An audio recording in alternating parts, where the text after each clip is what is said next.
मैं कोई लंबी तकरीर हमेशा नहीं करता हूँ, मुख्तसर सी। जी जी बोले बोले। हाँ, उस दिन भी आपकी बात रह गई थी जी। थैंक यू, आपने काफ़ी अरसे के बाद मुझ पे मेहरबानी की है, शुक्रिया। जनाब अली, दो गुजारिशात हैं। कॉन्स्टिट्यूशनल अमेंडमेंट्स हुई और पाकिस्तान को एक नया निज़ाम अदल दिया गया है।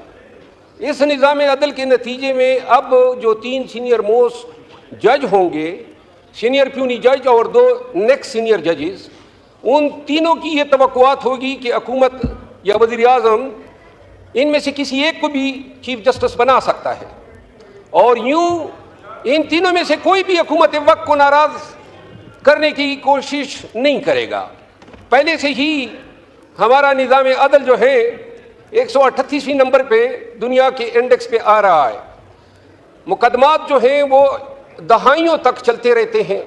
अब ये जो अमेंडमेंट हुई है, हो सकता है मौजूदा तौर पे तो हुकूमत मुस्तफ़ीद हो, शायद जज साहिबान कोशिश करे कि ताबेदार रहें, लेकिन जब ये हुकूमत नहीं होगी, किसी और पार्टी की हुकूमत होगी, तो क्या ये जो निज़ाम दिया है, क्योंकि तीनों जज साहिबान जो है वो हुकूमत वक्त को नाराज़ नहीं करेंगे, ये इस आईनी तरमीम का सबसे डिज़ास्टर्स आस्पेक्ट है।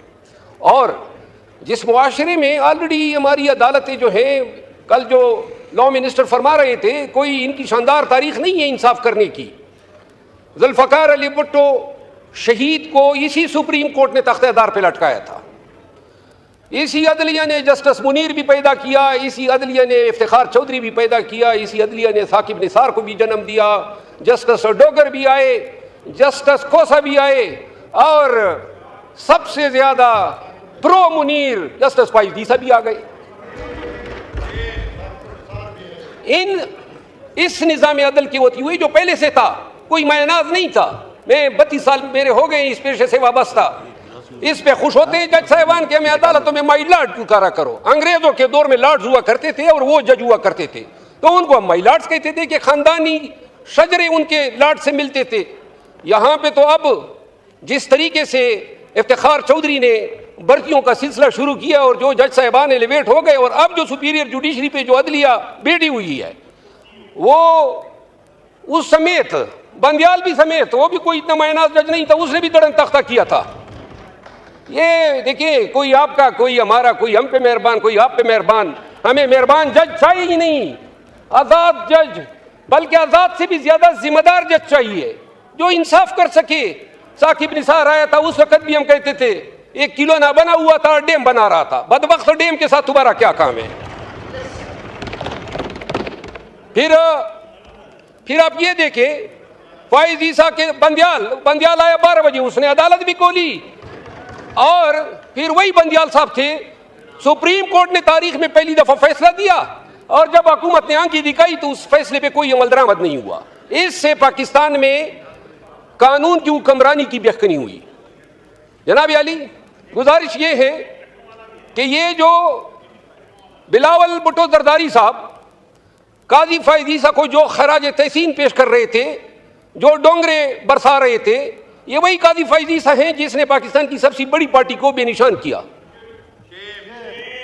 ये वही काजी फाइज ईसा है जिसने एन अमेंडमेंट से पहले रिव्यू 2 दिनों में फिक्स करके जमीर फरोशी के लिए रास्ता हमवार किया, और फिर हमारे एमएनएज वहां से बरामद हो गए।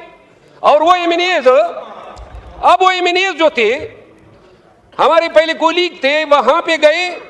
यहां हमारे अरब दोस्त भी मौजूद है, लेकिन उनको अरबों रुपए मिले थे। नहीं यार, यानी कि फिर मियां नवाज शरीफ की शक्ल उनको पसंद की। हाँ? अच्छा, यानी बड़े ही बेज़ौक लोग थे। अच्छा, अब आप मुझे उस पे ला रहे हैं ना, मुझे तकरीर करने दे। जनाब अली, हमारे दोस्त अगवा हुए कहते हैं, हमारे दोस्त जो है, और ये अरबों की जो पेशकशें हैं, इस ऐवान में मौजूद शायद ही कोई एमएनए होगा जिसको नहीं हुएंगे, मुझ समेत। हमें पेशकशें हुई, आए जमीर बेचे, और वो अमेंडमेंट होती है कि अगर वो 5 लोग जमीर न बेचते तो शायद ये अमेंडमेंट न होती। हमारे एमएनएज आपको वोट दे रहे हैं, फी सबिलिल्लाह दे रहे हैं, और बात हो रही थी कानून की हुक्मरानी की, जमहूरियत की बालादस्ती की, अदालतों की आज़ादी की। क्या ड्रामा है, यानी जमीर के मुताबिक। आप किसने कहा? माशाल्लाह। जनाब अली पीर मियां नवाज शरीफ साहब ने मौके के हिसाब से अदलिया पे अपनी बड़ास भी निकाल दी और वो तारीख साथ शेर कह दिया कि उन्होंने जो शेर कहा, जवाबी शेर तो मुझे आता है लेकिन मेरे नून के दोस्तों की हया रखने की वजह से नहीं बोलता हूं। नहीं, आखिरी बात यह है, ये वक्त गुजर जाएगा।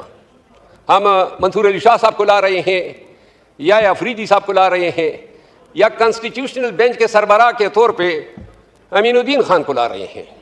कोशिश यही है कि आइंदा के 3-4 सालों के लिए निज़ाम को इसी तरह रखा जाए ताकि ये असम्बली अपनी मियाद पूरी कर सके। ये वक्त गुजर जाएगा लेकिन मुल्क को हमने एक ऐसे रास्ते पे गामजन कर दिया। मेरी दिली ख्वाहिश थी, एक दफ़ा जनाब के स्पीकर साहब को मैंने कहा भी था, मैंने कहा बेहतर होगा आप कोई काना रखें और तमाम अपोजिशन और इन सब को बुलाएं। यहाँ पे खुदा की कसम इनके साथ हाथ मिलाते हुए डरते हैं, आप सबके साथ हाथ मिलाते हुए डरते हैं। नहीं, सब डरते हैं। यानी जो निज़ाम चल गया है, न सलाम कर सकते हैं न कलाम कर सकते हैं। वो ख्वाजा आसिफ साहब से एक दिन क्या सरेराम मुलाकात हो गई, मेरा दड़न तख्ता हो गया पार्टी से।